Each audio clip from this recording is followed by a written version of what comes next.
Parlons en détail de 7 habitudes qui ont complètement transformé ma vie en seulement une semaine. Oui, tu as bien entendu, une seule semaine.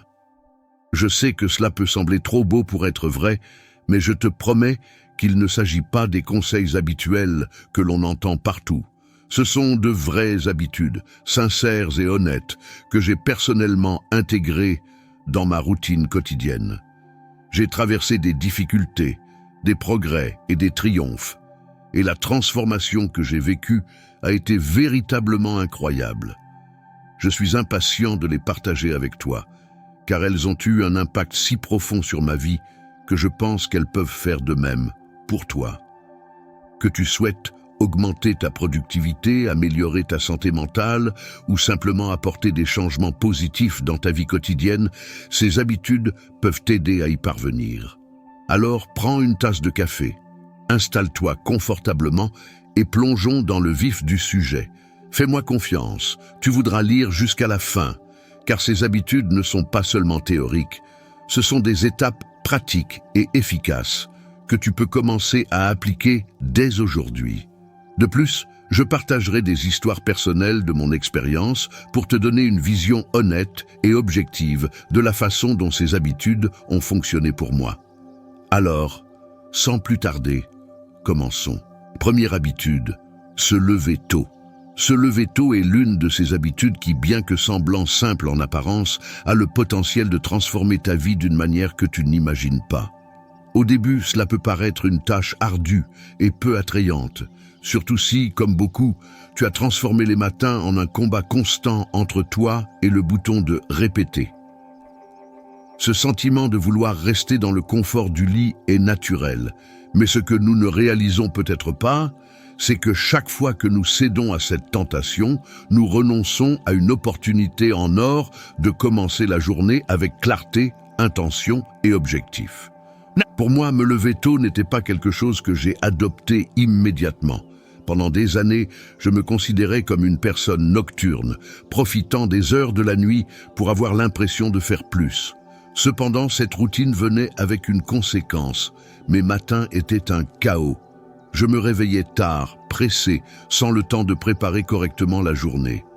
Et ce sentiment de commencer la journée en courant affectait le reste de la journée, comme si j'étais piégé dans une spirale de stress dès la première minute. Quand j'ai finalement décidé d'essayer de me lever à 5 heures du matin, le changement n'a pas été facile. Les premiers jours, j'avais l'impression de traîner mon corps hors du lit comme s'il s'agissait d'un poids mort. Chaque minute semblait une éternité. Je me demandais, est-ce que cela en vaut vraiment la peine?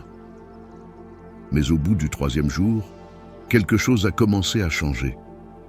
J'ai commencé à remarquer un silence presque sacré à cette heure de la matinée. Le monde extérieur dormait, mais j'étais éveillé, avec un univers de possibilités devant moi. Ce temps tôt le matin m'a permis de me connecter avec moi-même d'une manière que je n'avais jamais expérimentée auparavant. Nous sommes souvent tellement plongés dans les exigences du quotidien que nous avons rarement l'occasion de commencer la journée pour nous-mêmes, avant de répondre aux besoins des autres ou aux responsabilités quotidiennes. Mais en me levant tôt, j'ai réalisé que j'avais cet espace pour moi. Il ne s'agissait pas seulement de gagner plus d'heures dans la journée, mais de gagner des heures de qualité. L'une des premières choses que j'ai incorporées dans ma routine était l'exercice. Ce n'était rien de complexe, juste quelques étirements et une petite course. Mais ce simple acte de bouger, de sentir mon corps s'activer, me donnait une énergie renouvelée que je n'avais pas auparavant. Il est curieux de constater que, souvent, la fatigue matinale provient davantage d'un manque d'activité que d'un véritable besoin de repos. En bougeant un peu le matin, je réveillais non seulement mon corps, mais aussi mon esprit, ce qui me laissait avec une clarté mentale et une concentration qui durait toute la journée. En plus de l'exercice, j'ai trouvé, dans les premières heures de la journée, un moment parfait pour la méditation et la réflexion. Consacrer 10 ou 15 minutes à méditer avant que l'agitation quotidienne ne commence est une pratique qui a complètement changé ma vision du monde. Ces minutes où je ferme les yeux et me concentre sur ma respiration, en laissant de côté les soucis et les distractions, me permettent de commencer la journée avec calme et un sens de l'objectif. En fixant des intentions claires pour la journée, je ne me sens plus emporté par les événements ou les circonstances, mais je me sens aux commandes, dirigeant mon énergie et mon attention vers ce qui compte vraiment. Peut-être que l'un des moments les plus mémorables de cette nouvelle routine a été un matin où, en prenant mon café sur le balcon, j'ai vu le lever du soleil. Quelque chose d'aussi simple que de voir le ciel changer de couleur, des teintes sombres de la nuit aux rayons chaleureux du soleil, m'a rempli d'un profond sentiment de paix et de gratitude. À ce moment-là, j'ai compris que se lever tôt ne consistait pas seulement à être plus productif, mais aussi à se connecter à la beauté du présent, à ces petits détails que nous ignorons souvent. Sans la pression de courir contre la montre, j'ai commencé à avoir le temps de prendre un petit déjeuner tranquillement, de profiter de mon café sans précipitation et de planifier ma journée de manière plus consciente. Avant, les petits déjeuners étaient un luxe auquel je consacrais rarement du temps. Maintenant, ils sont un rituel que je savoure. Cette sensation de contrôle sur ma matinée se traduisait par une journée beaucoup plus productive et plus important encore, moins stressante. Bien sûr, se lever tôt n'est pas pour tout le monde. Cela peut sembler être un défi trop grand si tu fais partie de ceux qui apprécient dormir jusqu'à la dernière minute. Mais voici un conseil. Tu n'as pas besoin de commencer d'un coup. Tu n'as pas à te lever à 5 heures du matin dès le premier jour. Essaie avec de petits pas. Règle ton réveil 15 minutes plus tôt que d'habitude et augmente progressivement. L'important n'est pas l'heure exacte à laquelle tu te lèves, mais l'acte de créer un espace pour toi-même dans les premières heures de la journée. Cette habitude, bien que simple, a le pouvoir de changer complètement ta façon d'aborder la journée. Il ne s'agit pas seulement d'avoir plus de temps, mais d'avoir du temps de qualité, un temps que tu peux utiliser pour te connecter à toi-même, établir tes intentions et commencer la journée depuis un lieu de calme et de clarté.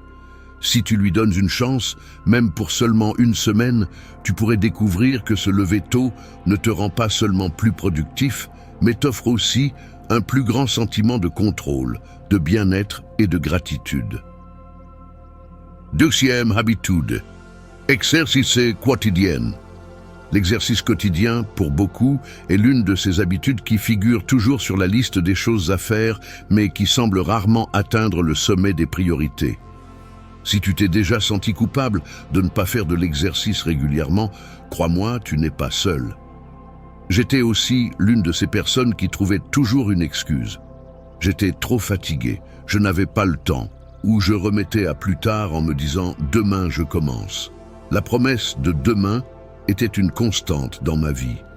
Mais un jour, j'ai décidé que c'en était assez. Le déclencheur était simple. J'ai réalisé que bien que les excuses semblaient valables sur le moment, à long terme, elles me privaient de quelque chose d'essentiel, l'opportunité de me sentir bien dans ma peau. Je me suis promis de faire de l'exercice tous les jours pendant une semaine, sans attentes exagérées, ni l'intention de faire un changement radical. Je voulais simplement voir ce qui se passerait si je consacrais 20 minutes de ma journée chaque jour au mouvement. Et ce que j'ai découvert m'a surpris. J'ai commencé modestement, avec 20 minutes d'exercice par jour. J'ai choisi des activités qui me plaisaient, car l'une des clés pour maintenir l'habitude est d'y prendre plaisir. J'ai alterné entre le yoga, la course à pied et des exercices de renforcement musculaire. Le yoga m'aidait à étirer mon corps, à relâcher les tensions et à calmer mon esprit.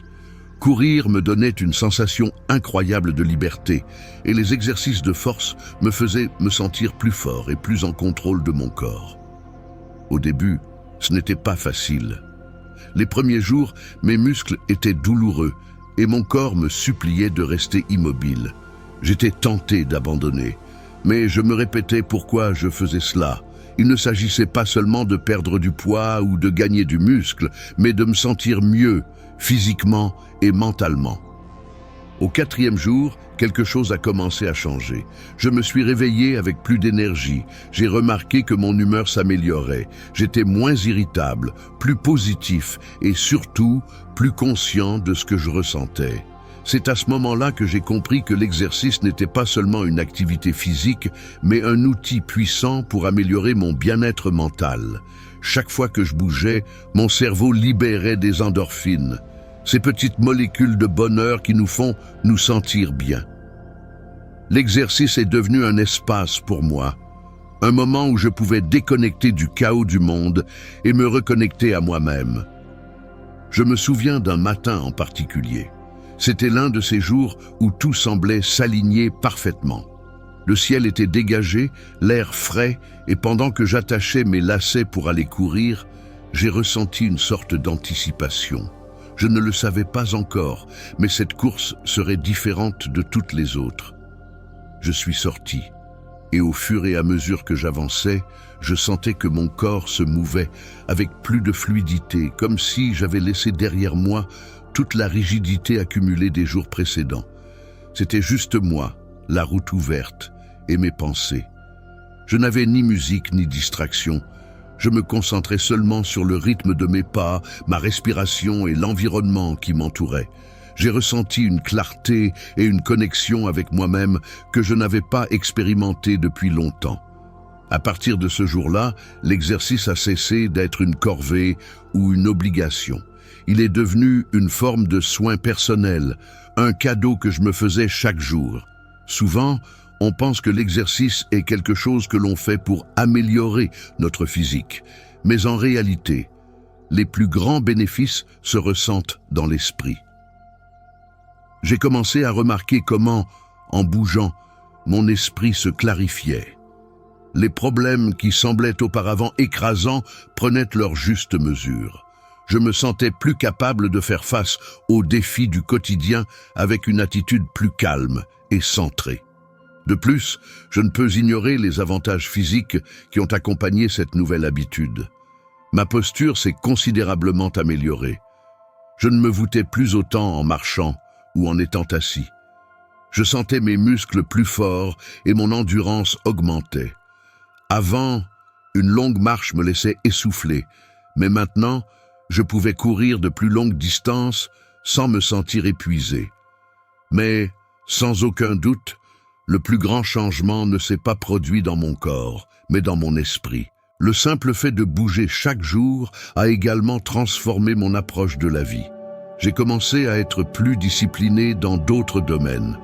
Lorsque tu as une habitude qui renforce ton bien-être, ce sentiment d'accomplissement tend à se répandre dans d'autres aspects de ta vie. J'ai remarqué que j'étais plus constant dans mes projets personnels, que j'avais plus d'énergie pour socialiser et, curieusement, ma créativité s'est également renforcée. Les idées coulaient mieux lorsque mon corps était actif. C'était comme si, en débloquant mon corps, je déverrouillais aussi des parties de mon esprit qui étaient auparavant endormies. Mais ce que j'ai appris de plus important tout au long de ce processus, c'est qu'il ne s'agit pas de faire de l'exercice de manière parfaite ou de suivre une routine rigide. Il s'agit de bouger, d'écouter ton corps et de lui donner ce dont il a besoin. Certains jours, mes exercices étaient intenses et d'autres plus tranquilles. Certains jours, je courais sur de longues distances et d'autres, je faisais simplement des étirements. Mais ce qui a vraiment fait la différence, c'est la constance. Faire quelque chose tous les jours, même pendant seulement 20 minutes, a eu un impact énorme sur mon bien-être général. L'exercice quotidien est devenu ma façon de me déconnecter du bruit extérieur et de me reconnecter avec mon moi intérieur. C'est un espace où je peux être seul avec moi-même, sans distraction, et ce simple acte de me consacrer du temps m'a appris plus sur l'importance de prendre soin de soi que n'importe quoi d'autre. Si tu penses à intégrer cette habitude dans ta vie, je t'encourage à le faire sans pression. Tu n'as pas besoin de courir des marathons ou de passer des heures à la salle de sport. Tu as juste besoin de bouger, de ressentir ton corps et de te consacrer un moment à toi. Essaie 20 minutes par jour pendant une semaine. Expérimente différents types d'exercices et trouve ce que tu aimes le plus. Au début, tu te sentiras peut-être démotivé, mais je te garantis que si tu persévères, les bénéfices te surprendront. Et surtout, souviens-toi que l'exercice n'est pas seulement là pour améliorer ton corps, c'est un outil puissant pour améliorer ton esprit et ta qualité de vie en général. Troisième habitude, tenir un journal. Tenir un journal est l'une de ces habitudes que beaucoup sous-estiment jusqu'à ce qu'ils l'essaient. Souvent, l'idée de tenir un journal peut sembler démodée, voire inutile, dans un monde qui avance aussi vite que le nôtre. Avec tant de distractions et de responsabilités, qui a le temps de s'asseoir pour réfléchir à ses pensées? La vérité, c'est qu'avant de commencer, j'étais moi aussi sceptique. Je pensais que les journaux étaient pour les personnes qui avaient beaucoup de temps libre ou pour celles qui avaient déjà une inclination naturelle à l'introspection. Cependant, après une semaine d'essai, je me suis rendu compte que tenir un journal est devenu l'un des piliers fondamentaux de ma croissance personnelle. Le premier jour où j'ai décidé de commencer, mon approche était simple. Je n'avais pas besoin d'un outil numérique spécial, ni d'un cahier élégant, juste d'un stylo confortable et d'un carnet ordinaire. Parfois, nous compliquons trop les choses en pensant que nous avons besoin du cadre parfait pour commencer une nouvelle habitude, mais la vérité est que l'important n'est pas le carnet ou l'outil, mais l'acte d'écrire en soi. Ce premier soir, je me suis assis devant une page blanche, sans trop savoir par où commencer. J'avais l'impression de ne pas avoir grand-chose à dire, mais j'ai décidé d'écrire ce qui me semblait le plus simple. Comment s'était passée ma journée, ce qui s'était passé, et quels avaient été les moments qui m'avaient le plus marqué, en bien ou en mal. Au fil des jours, j'ai commencé à approfondir davantage mes écrits. Il ne s'agissait plus simplement d'une liste d'événements, mais d'une conversation avec moi-même. J'écrivais sur mes peurs, mes rêves et les défis auxquels je faisais face. Très vite, je me suis rendu compte que le journal était un espace sûr où je pouvais être complètement honnête. Dans le tumulte quotidien, il est facile de se perdre entre les attentes des autres et les distractions qui nous entourent, mais en écrivant dans mon journal, j'avais l'occasion de m'arrêter et de réfléchir à mes véritables pensées et émotions. L'un des plus grands avantages que j'ai découvert a été la capacité du journal à m'aider à traiter mes émotions. Je me souviens d'un jour particulièrement stressant au travail. J'avais affronté plusieurs situations difficiles et en rentrant chez moi, j'avais l'impression que mon esprit était saturé. Ce soir-là, au lieu de me coucher avec la tête pleine de soucis, j'ai décidé d'écrire sur ce qui s'était passé. En mettant mes pensées sur papier, quelque chose de magique s'est produit. J'ai pu voir clairement ce qui m'avait dérangé et pourquoi. Plus important encore, j'ai pu identifier comment j'aurais pu gérer la situation différemment. Ce simple acte d'écrire m'a aidé à démêler mes émotions, à trouver des solutions et surtout à laisser de côté le stress que j'avais accumulé au cours de la journée. Le journal m'a également offert un outil pour suivre mon progrès personnel. Souvent, nous sommes tellement concentrés sur nos grands objectifs que nous ne remarquons pas les petites victoires que nous réalisons chaque jour. J'ai commencé à écrire sur ces petites réussites, aussi insignifiantes qu'elles puissent paraître. Peut-être s'agissait-il d'une conversation difficile que j'avais réussi à bien gérer, ou d'un projet sur lequel j'avais fait des progrès. En gardant une trace de ces réussites, je pouvais regarder en arrière et voir tout le chemin parcouru, ce qui me donnait un sentiment de fierté et de motivation pour continuer à avancer. Une expérience qui m'a profondément marqué a été celle où j'ai écrit sur une présentation que je redoutais depuis des semaines. J'étais nerveux, doutant de mes capacités et craignant le pire résultat. Mais j'ai décidé de documenter mon processus de préparation dans le journal et lorsque j'ai finalement fait la présentation et que tout s'est bien passé, j'ai pu voir comment j'avais évolué au fil du temps. Voir ce progrès écrit m'a donné une grande dose de confiance. Parfois, tout ce dont nous avons besoin, c'est d'un rappel tangible de ce que nous avons accompli pour réaliser notre propre capacité. Un autre aspect qui a transformé ma perspective a été d'inclure une section de gratitude dans mon journal. Chaque jour, j'écrivais 3 choses pour lesquelles j'étais reconnaissant. Au début, cela peut sembler trivial ou même répétitif, mais cette simple pratique m'a aidé à changer mon état d'esprit. Au lieu de me concentrer sur ce qui me manquait ou sur ce qui n'avait pas bien fonctionné, j'ai commencé à voir tout ce que j'avais déjà et la chance que j'avais. Un jour, j'ai écrit sur un inconnu qui m'avait aidé à porter des sacs de course lourds. Ce n'était pas un acte héroïque, mais en écrivant sur ce moment, j'ai ressenti une profonde gratitude. Cette petite réflexion non seulement m'a fait me sentir bien, mais elle m'a inspiré à rendre la pareille à un autre moment. Ce qui est le plus intéressant dans le fait de tenir un journal, c'est la façon dont cela te permet de découvrir des parties de toi-même que tu ne connaissais peut-être pas. Cela m'a aidé à mieux comprendre mes désirs, mes peurs, mes forces et mes faiblesses. Souvent, ce que nous ressentons peut sembler chaotique dans notre esprit, comme un nœud difficile à démêler, mais en écrivant, ce nœud commence à se défaire.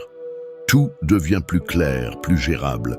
C'est comme si l'acte d'écrire organisait tes pensées, t'aidant à voir les choses sous un nouvel angle. Si tu n'as jamais essayé de tenir un journal, je t'invite à le faire. Tu n'as pas besoin d'être un écrivain expérimenté, ni d'avoir des pensées profondes pour commencer. Il ne s'agit pas de la qualité de ce que tu écris, mais de l'acte d'écrire en soi. Assieds-toi simplement, prends un stylo et commence. Il n'y a pas de règle. Tu peux écrire un bref résumé de ta journée, un flux de conscience ou réfléchir à quelque chose de spécifique qui te préoccupe. Donne-toi la permission de t'exprimer librement, sans te soucier du jugement. Ce que tu découvriras, c'est qu'en écrivant, tu crées un espace pour mieux te connaître, pour traiter tes émotions et pour trouver de la clarté au milieu du chaos de la vie quotidienne. Tenir un journal est plus qu'une habitude, c'est un outil puissant pour l'auto-exploration, la compréhension de soi et la croissance personnelle.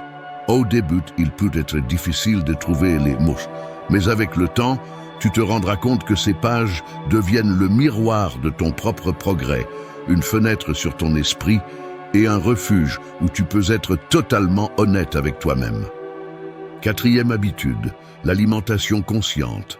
L'alimentation consciente est une habitude qui, bien qu'elle semble simple, a le pouvoir de transformer non seulement la manière dont tu manges, mais aussi comment tu te sens en général. Dans un monde où tout semble aller à 1000 à l'heure, il n'est pas rare que nous mangions de manière précipitée, sans vraiment nous arrêter pour réfléchir à ce que nous consommons. Et je n'étais pas une exception. Avant d'adopter cette habitude, mes repas étaient chaotiques. Je mangeais devant l'ordinateur tout en regardant mon téléphone ou la télévision, sans prêter attention à la nourriture elle-même. C'était comme si manger était devenu une autre tâche à accomplir dans ma journée. Cependant, lorsque j'ai décidé d'essayer l'alimentation consciente pendant une semaine, quelque chose a commencé à changer de manière notable. L'alimentation consciente consiste à être complètement présent pendant que tu manges, à prêter attention non seulement au goût de la nourriture, mais aussi à sa texture, son odeur, sa couleur, et même à comment tu te sens avant, pendant et après chaque bouchée. Au début, l'idée de m'asseoir sans aucune distraction pour manger me semblait étrange. N'était-il pas normal de manger tout en faisant autre chose? Mais j'ai vite réalisé qu'en éliminant ces distractions et en consacrant du temps exclusivement à mes repas, je créais une expérience complètement nouvelle et plus enrichissante. J'ai commencé ma pratique de l'alimentation consciente avec quelque chose de très simple. Créer un environnement propice pour savourer mon repas. J'ai retiré le téléphone de la table, éteint la télévision et je me suis concentré sur le moment présent.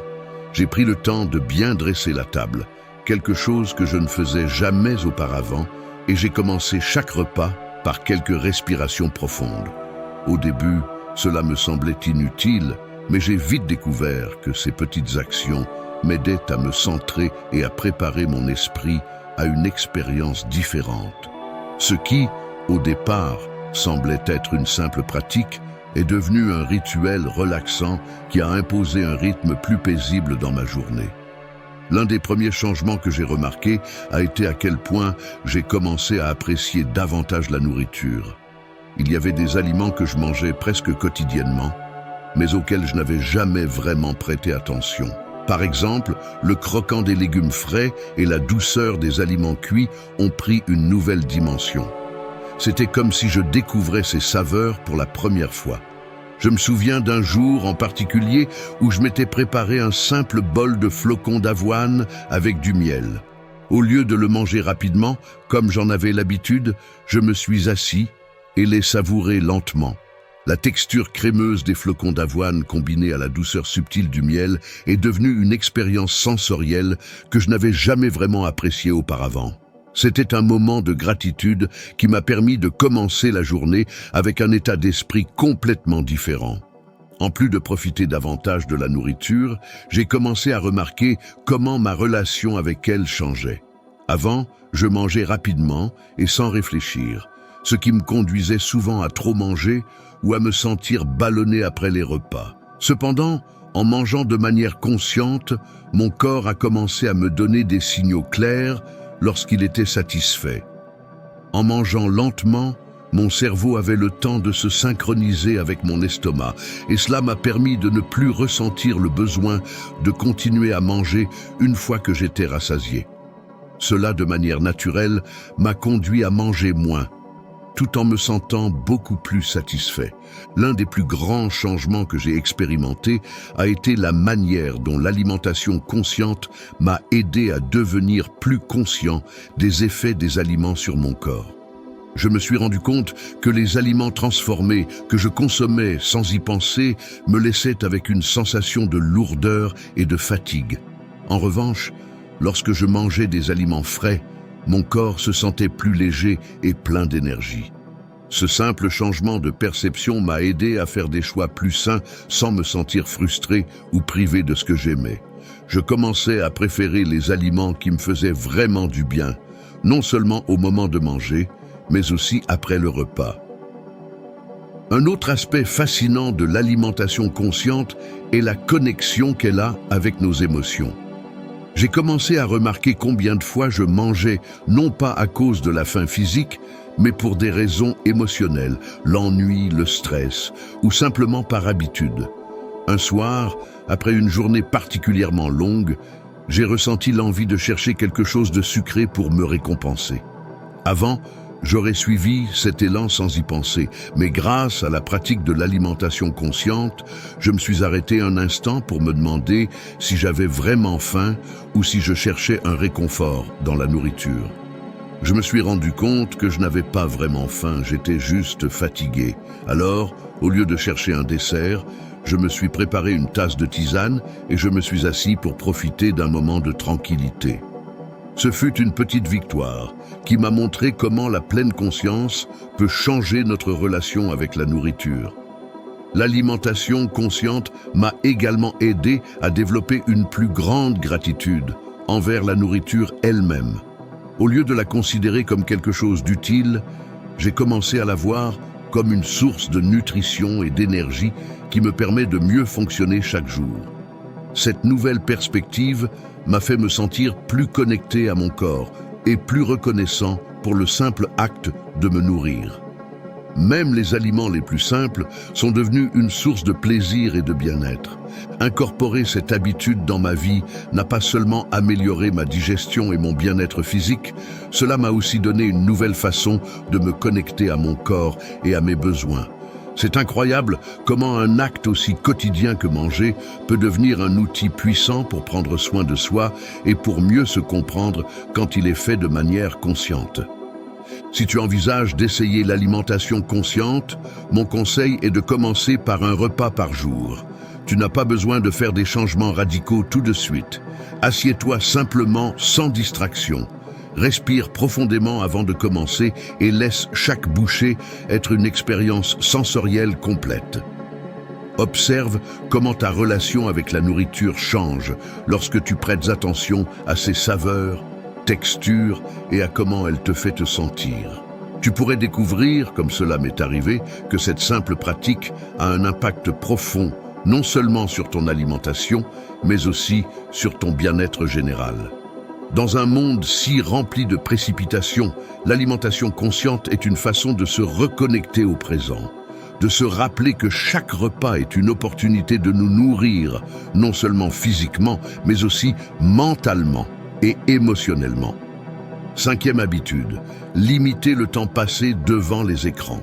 Dans un monde hyper connecté, réduire le temps que nous passons devant les écrans peut sembler une tâche impossible. Que ce soit pour vérifier des emails ou faire défiler sans fin les réseaux sociaux, les écrans sont devenus une partie omniprésente de nos vies. J'étais aussi victime de ce cycle.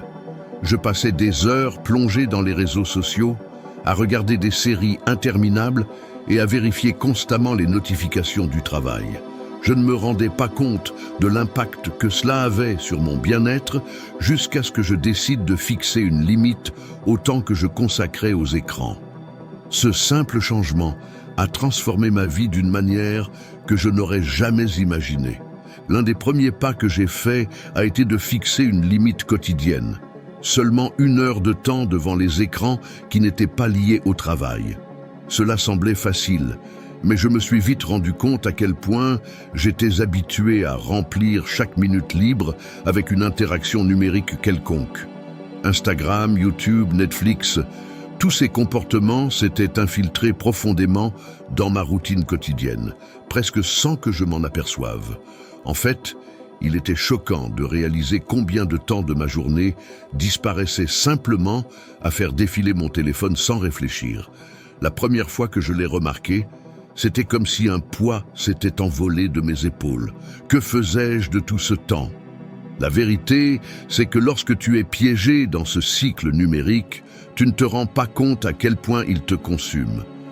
En limitant consciemment mon temps devant les écrans, quelque chose de remarquable s'est produit. Soudain, je me suis retrouvé avec des heures libres que je ne savais pas que j'avais. Et qu'ai-je fait de ce temps? J'ai redécouvert des passe-temps que j'avais délaissés, comme lire un bon livre ou dessiner. Je me suis retrouvé à essayer de nouvelles recettes en cuisine, quelque chose que j'avais toujours voulu faire, mais pour lequel je n'avais jamais trouvé le temps. C'était comme si j'avais récupéré une partie de ma vie. Il y a eu une nuit en particulier qui m'a vraiment ouvert les yeux sur l'impact de cette nouvelle habitude. Au lieu de m'asseoir devant la télévision après le dîner, j'ai décidé de sortir marcher. L'air frais, les sons de la nature et le simple fait de bouger m'ont fait me sentir incroyablement renouvelé. C'était une expérience qui contrastait fortement avec la léthargie que je ressentais après avoir passé des heures devant un écran.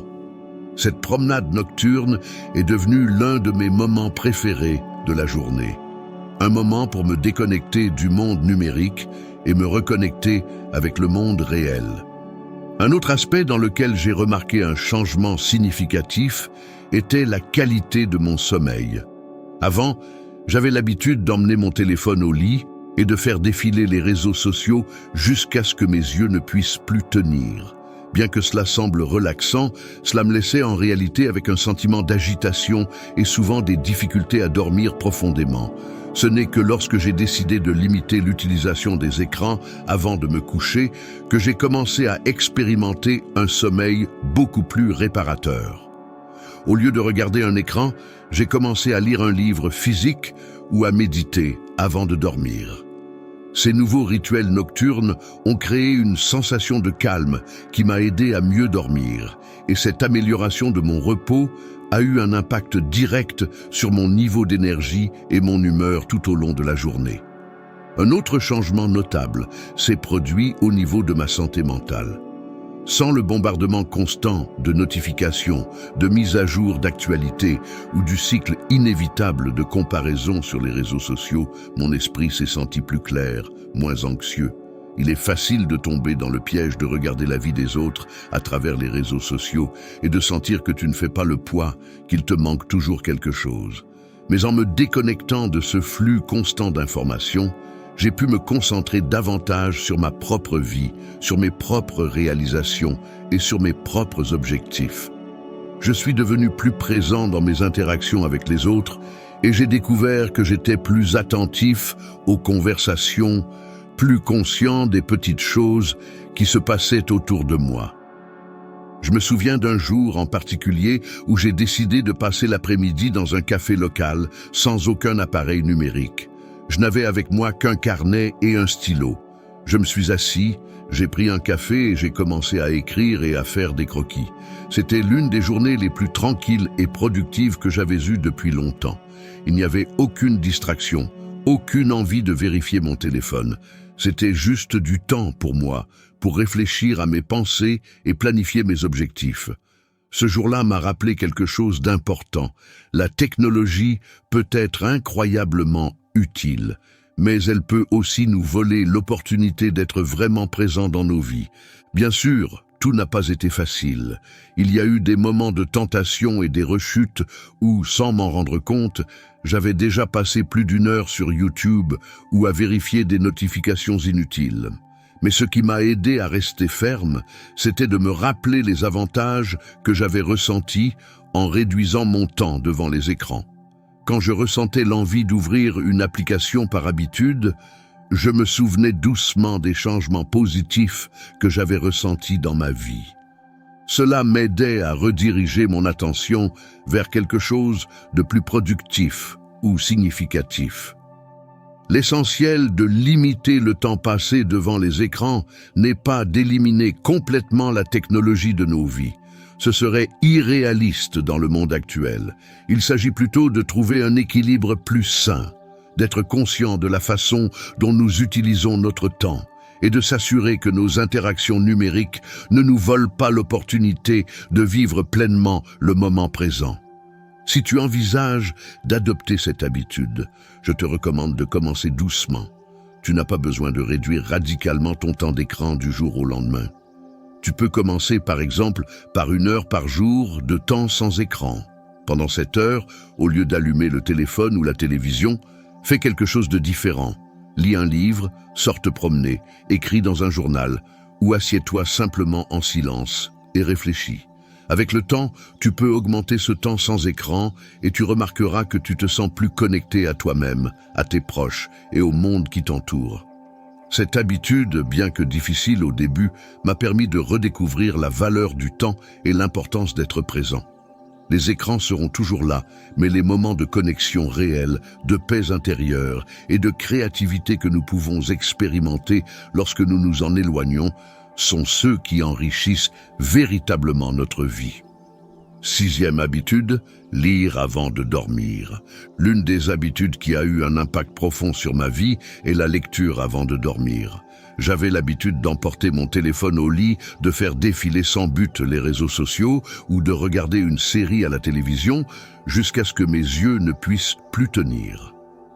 Cependant, je me suis rapidement rendu compte que cette pratique affectait gravement la qualité de mon sommeil. Cette sensation de ne pas me reposer correctement, d'avoir l'esprit agité jusqu'à la dernière minute avant de dormir, m'a poussé à chercher une alternative. C'est alors que j'ai décidé de remplacer les écrans par des livres, et les changements ont été immédiats et surprenants. L'habitude de lire avant de dormir n'a pas seulement transformé mes nuits, mais a également eu un impact positif sur mon bien-être général. L'acte de lire, même pour une courte période de temps, crée une atmosphère de tranquillité permettant à l'esprit de ralentir et de se préparer au repos.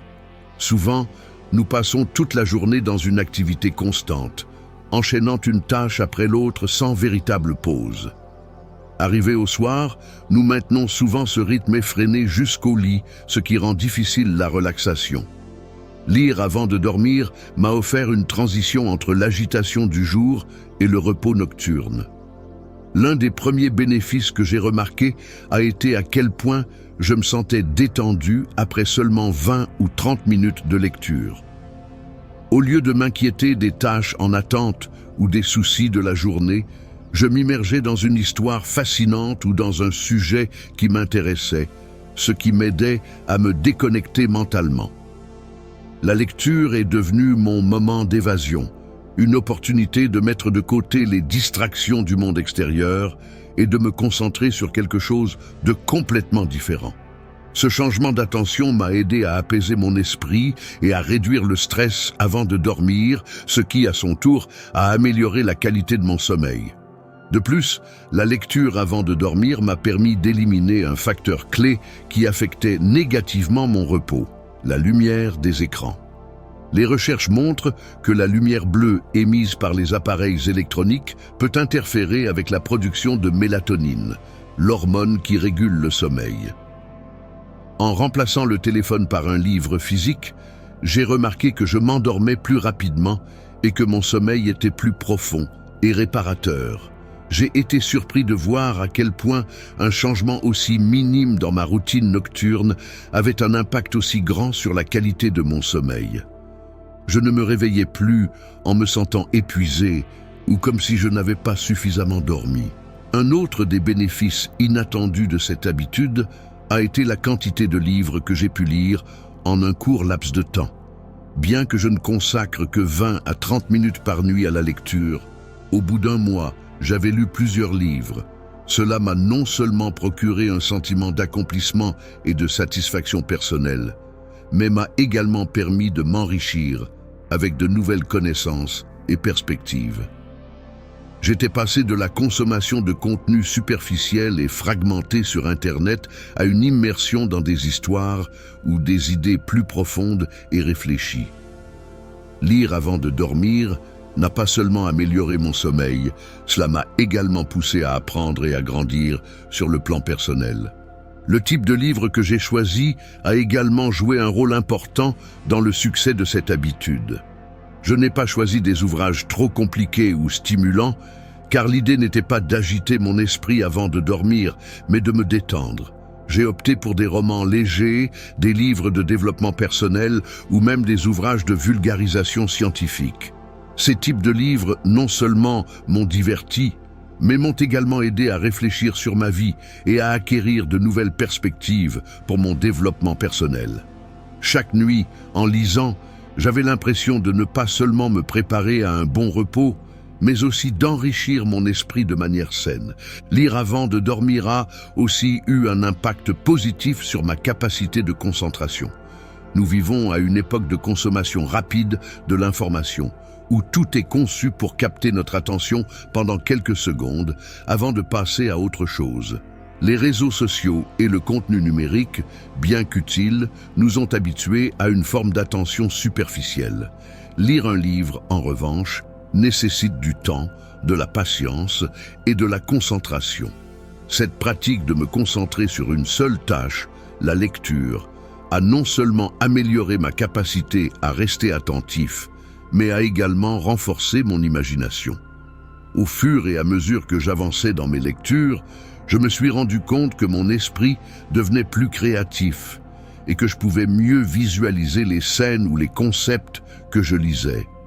Ce type d'attention profonde est difficile à obtenir avec d'autres médias, et le fait de la pratiquer chaque soir a eu un effet positif sur d'autres aspects de ma vie, comme le travail ou les études. En outre, cette habitude a également été bénéfique pour ma santé mentale. Le fait de lire avant de dormir m'a permis de me déconnecter de la surcharge d'informations numériques qui peut souvent être écrasante. Au lieu d'être constamment exposé aux notifications, aux actualités et aux comparaisons sur les réseaux sociaux, la lecture m'a offert un espace sûr et calme. C'était une manière de me reconnecter avec moi-même, sans les distractions du monde extérieur. Cet espace de tranquillité mentale m'a aidé à réduire l'anxiété et à me sentir plus en paix avant d'aller dormir. Si tu penses à essayer cette habitude, mon conseil est de commencer par un livre qui t'intéresse vraiment. Ne te force pas à lire quelque chose simplement parce que tu penses que tu devrais. Trouve un sujet ou une histoire qui te passionne, quelque chose qui te motive à ouvrir le livre chaque soir. Fais de la lecture un rituel agréable, éteins les lumières fortes, allume une lampe douce, installe-toi confortablement dans ton lit ou sur une chaise douillette. Tu peux même accompagner ta lecture d'une tasse de thé pour créer une ambiance encore plus relaxante. Ce petit geste ne rendra pas seulement l'expérience plus agréable, mais t'aidera également à associer la lecture à la détente. Avec le temps, tu constateras que lire avant de dormir deviendra une partie naturelle de ta routine nocturne, une activité qui non seulement améliore la qualité de ton sommeil, mais aussi ton bien-être général. En intégrant cette habitude dans ta vie, tu pourras profiter d'un sommeil plus profond, apprendre quelque chose de nouveau chaque soir, et surtout te déconnecter de l'agitation de la journée pour te reconnecter à toi-même, dans un environnement de paix et de tranquillité. 7e habitude, méditation quotidienne. La 7e et dernière habitude qui a transformé ma vie est la méditation quotidienne. La méditation est l'une de ces pratiques dont on entend souvent parler des bienfaits, mais que l'on pense parfois ne pas être faite pour nous. C'est exactement ce que je pensais. J'entendais des gens parler de la manière dont la méditation les aidait à réduire le stress, à améliorer leur concentration et à se sentir en paix. Mais cela me semblait inaccessible. Je croyais que c'était difficile, que cela demandait beaucoup de temps, ou que je ne serais pas capable de calmer mon esprit, toujours rempli de pensées. Cependant, j'ai décidé de lui donner une chance pendant une semaine, et les résultats ont été surprenants. J'ai commencé de la manière la plus simple possible, des séances de seulement 5 minutes par jour. J'ai utilisé une application de méditation pour me guider, ce qui m'a beaucoup aidé au début. Tout ce dont j'avais besoin, c'était d'un endroit calme où je pouvais m'asseoir confortablement. Je fermais les yeux et je me concentrais sur ma respiration. Bien que cela m'ait semblé étrange au départ, mon plus grand défi était la quantité de pensées qui me distrait. Je ne pouvais m'empêcher de penser aux tâches en suspens, aux soucis de la journée, ou même à ce que j'allais manger ce soir-là. Mais c'est là que réside l'une des grandes leçons de la méditation. Il ne s'agit pas de supprimer les pensées, mais de les observer sans s'impliquer émotionnellement. Les premières séances ont été, pour le dire doucement, frustrantes. Mon esprit ne cessait de courir dans tous les sens et je ne pouvais m'empêcher de penser que je faisais mal la méditation. Mais en réalité, il n'y a pas de bonne ou de mauvaise façon de méditer. La méditation n'est ni une compétition ni un objectif à atteindre, c'est un espace pour être avec soi-même, dans le moment présent, sans jugement ni attente. J'ai donc continué la pratique, malgré cette sensation initiale de ne rien accomplir. Ce qui est intéressant, c'est que, vers le milieu de cette première semaine, j'ai commencé à remarquer de petits changements. Mon esprit continuait à se distraire, mais il y avait des moments où je parvenais à être présent, même si ce n'était que pour quelques secondes, en me concentrant sur ma respiration. Et cette petite pause de pleine conscience faisait une grande différence. J'ai commencé à être plus conscient de mes pensées et de mes émotions tout au long de la journée, et au lieu de me sentir emporté par elles, j'ai commencé à les observer d'un point de vue plus neutre. Je me suis rendu compte que, bien souvent, mes inquiétudes n'étaient que des projections de mon esprit, et non des réalités. L'un des moments les plus marquants s'est produit au milieu de cette première semaine. J'avais un événement important à venir et l'anxiété a commencé à croître en moi.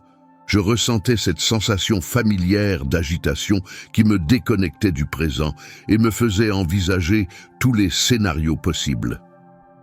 Au lieu de laisser l'anxiété m'envahir, j'ai décidé de m'asseoir et de méditer quelques minutes.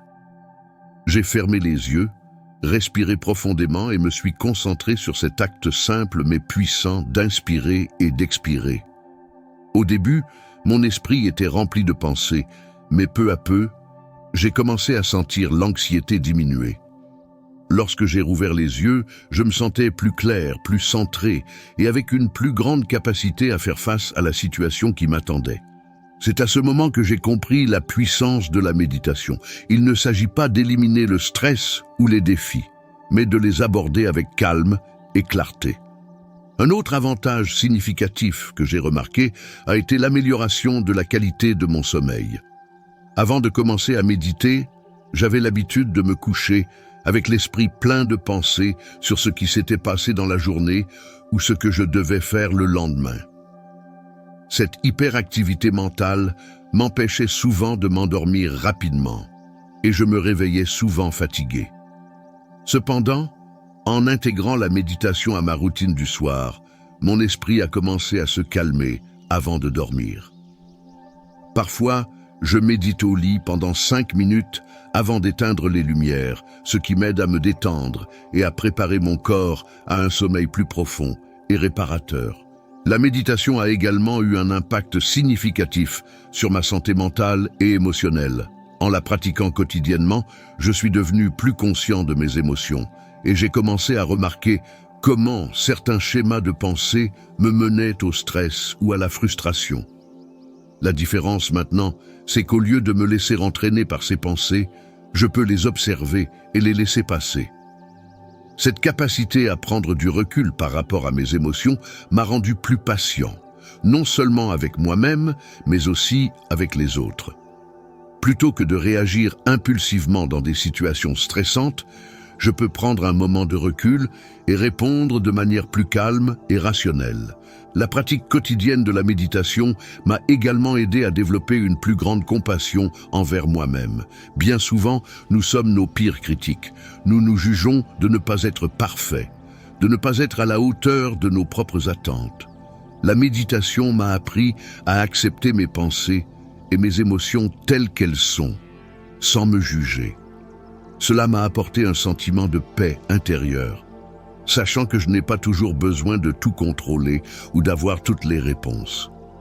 Accepter l'incertitude et vivre dans le moment présent est devenu une manière de vivre plus légère et plus agréable.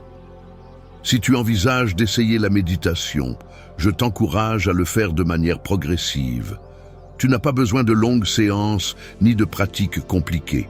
Même 5 minutes par jour peuvent faire une grande différence. Trouve un endroit calme, assieds-toi confortablement et concentre-toi simplement sur ta respiration. Si ton esprit se disperse, ne t'en fais pas, c'est normal. La clé est d'observer ces pensées sans t'y attacher, puis de ramener doucement ton attention sur ta respiration. Avec le temps, ces brefs moments de présence s'étendront et tu te rendras compte que tu peux apporter cette attention consciente à d'autres domaines de ta vie. Méditer quotidiennement n'a pas seulement amélioré mon bien-être émotionnel et mental, mais m'a aussi donné un outil puissant pour affronter les défis de la vie avec plus de calme et de clarté. C'est une habitude qui ne demande pas beaucoup de temps, mais les bienfaits qu'elle apporte sont profonds et durables. Au final, la méditation est un cadeau que tu te fais à toi-même. Un moment pour te déconnecter du bruit extérieur et te reconnecter à ton être intérieur. Tout au long de ce voyage, nous avons exploré 7 habitudes simples mais puissantes qui, si tu les mets en place pendant une semaine, peuvent faire une différence incroyable dans ta vie. Qu'il s'agisse de se lever tôt, de faire de l'exercice, de tenir un journal, de manger consciemment, de limiter le temps passé devant les écrans, de lire avant de dormir et de méditer quotidiennement. Chacune de ces habitudes a le potentiel d'améliorer ton bien-être physique, mental et émotionnel. Et le mieux, c'est qu'elles ne nécessitent pas de changements drastiques ou impossibles, juste un engagement quotidien envers toi-même, ton bien-être et ta croissance personnelle. Ces habitudes ne sont pas seulement des outils pour t'aider à mieux vivre, mais aussi des moyens de te reconnecter à toi-même au milieu du tumulte de la vie moderne. Imagine ce que tu pourrais accomplir si tu t'engages, ne serait-ce que pendant une semaine, à essayer ces changements. C'est un petit défi qui peut avoir un impact durable sur la manière dont tu vis ton quotidien. Alors, pourquoi ne pas te donner la chance de découvrir ce que ces habitudes peuvent faire pour toi ?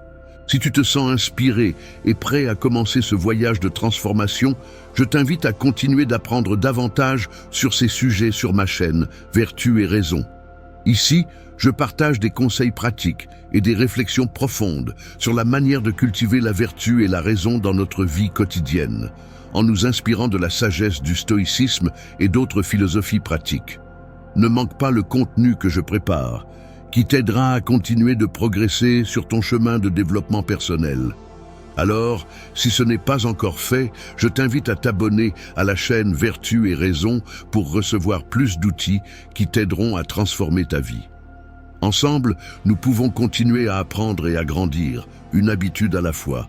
Merci d'être ici et à très bientôt pour la prochaine vidéo.